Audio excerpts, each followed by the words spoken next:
ایک زمانے میں ایک بچہ تھا جو ذرا سی بات پر غصے سے بھڑک اٹھتا۔ والدین نے بارہا سمجھانے کی کوشش کی مگر کوئی فائدہ نہ ہوا۔ آخر کار ایک دن والد کے ذہن میں ایک ترکیب آئی۔ وہ دفتر سے ایک ڈبہ کیلوں کا لے آئے اور بیٹے سے کہا، جب بھی غصہ آئے یہ کیل دیوار میں ٹھونک دینا۔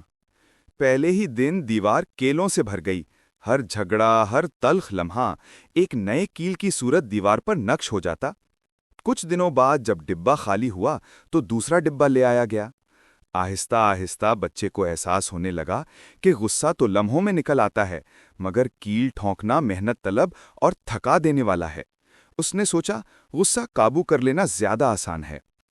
وقت گزرتا گیا اور پھر والد نے کہا، اب جب کبھی غصہ قابو کر لو ایک کیل نکال دینا۔ بچہ مان گیا مگر جب اس نے کیلیں نکالنی شروع کیں تو حقیقت سامنے آئی۔ ہر کیل نکالنے سے دیوار کا پلستر اکھڑ جاتا، نشان گہرے اور بدنما سوراخوں کی صورت رہ جاتے۔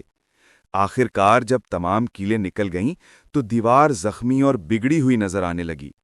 تب والد نے نرمی سے کہا، بیٹا تم نے غصے پر قابو پانا سیکھ لیا ہے، لیکن دیکھو یہ دیوار اب کبھی پہلی جیسی نہیں ہو سکتی۔